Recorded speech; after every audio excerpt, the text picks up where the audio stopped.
एक मर्तबा हुजूर लाल शहबाज कलंदर रहमतुल्लाह अलैह कहीं तशरीफ ले जा रहे थे कि रास्ते में अचानक उनकी नजर एक मदारी पर पड़ी जो बंदर निचा रहा था और लोगों को तमाशे दिखा रहा था।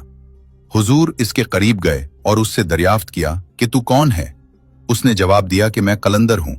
उस जमाने में तमाशा दिखाने वालों को कलंदर कहा जाता था। ये जवाब सुनकर हुजूर मुस्कुरा पड़े। हुजूर को मुस्कुराते देखकर इस मदारी को ये बात नागवार गुजरी कि आप इसकी बात सुनकर क्यों मुस्कुरा रहे हैं। वो फौरन पलटकर बोल पड़ा, आप कौन हैं? तो हुजूर लाल शहबाज कलंदर रहमतुल्लाह अलैह ने फरमाया, मैं भी कलंदर हूं। ये सुनकर मदारी बहुत हैरान हुआ और कहने लगा, आपके पास न कोई बंदर है और ना ही ढोलकी, फिर आप कैसा तमाशा दिखाते हैं? हुजूर ने फरमाया, पहले तुम अपना तमाशा दिखाओ, इसके बाद हम तुम्हें अपना तमाशा दिखाएंगे। हुजूर का ये फरमान सुनते ही मदारी ने ढोलकी उठाई और ढोल बजाने लगा। इसकी ढोलकी की आवाज सुनते ही बंदर नाचने लगा। अपना तमाशा दिखाने के बाद मदारी ने कहा, अब आप दिखाइए कि आप कैसा तमाशा दिखाते हैं। हुजूर लाल शहबाज कलंदर रहमतुल्लाह अलैह ने यह बात सुनी तो वो 2 दरख्तों के ऊपर जा खड़े हुए और उस मदारी से फरमाया, तुम नीचे से गुजर जाओ, लेकिन याद रखना आगे जाकर कभी पीछे मुड़कर न देखना। जब वो मदारी हुजूर के नीचे से गुजरा तो उसकी नजर बदल चुकी थी। न वो सूरज की तपिश थी, न वो दरख्त, न वो गर्दो गुबार। सामने खूबसूरत पहाड़ थे, सरसब्ज और शादाब जमीन, मौसम न ज्यादा गर्म न सर्द, बिल्कुल मोतदिल। मदारी अभी इन ही सोचों में था कि उसने दूर से एक बहुत बड़ा लश्कर घोड़ों पर सवार अपनी तरफ आते देखा। लश्कर को देखकर उसने सोचा कि आज तो जान से हाथ धोना पड़ेगा। लश्कर उसके करीब पहुंचा तो उसमें से सिपह सालार निकला और मदारी के कुछ कहने से पहले ही अर्ज करने लगा, बादशाह सलामत, आप कहां गुम हो गए थे? हम आपको कब से ढूंढ रहे हैं। आपकी सल्तनत आपके इंतजार में है और मलका का हाल रो रो कर बुरा हो चुका है। आप हमारे साथ चलिए। अब वो मदारी घोड़े पर सवार होकर उनके साथ हो लिया।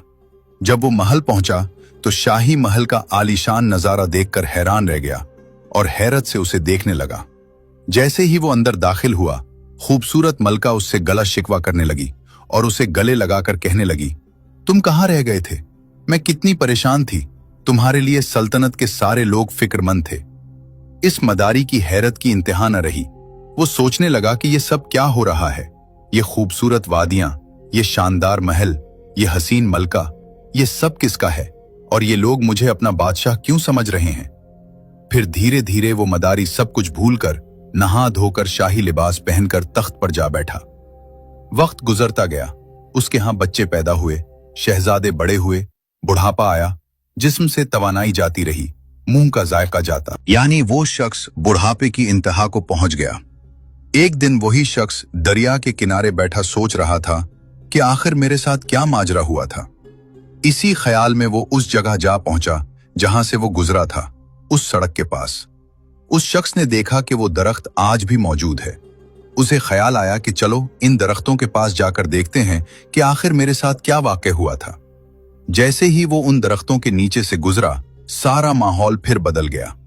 जो वक्त गुजर चुका था वो पलट गया और वो फिर से हुजूर लाल शहबाज कलंदर रहमतुल्लाह अलैह के पास आ खड़ा हुआ। उसकी हालत जो बुढ़ापे की थी वो फिर से जवानी में बदल गई और वो सल्तनत, वो मलका, वो शहजादे सब पीछे छूट गए और वो दोबारा अपने बंदर और हुजूर लाल शहबाज कलंदर रहमतुल्लाह अलैह के पास पहुंच गया। इसी वक्त वही मकाम सामने था। उसे लगा जैसे वो कोई ख्वाब देख रहा था, लेकिन उसके साथ जो हुआ वो हकीकत भी थी। वो हैरान था कि ये सब क्या हुआ।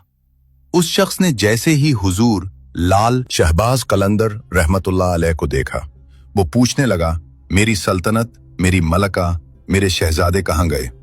हुजूर लाल शहबाज कलंदर रहमतुल्लाह अलैह मुस्कुराए और फरमाया, सब तमाशा था। एक तमाशा तुमने मुझे दिखाया और एक तमाशा मैंने तुम्हें दिखा दिया। सुभान अल्लाह। आज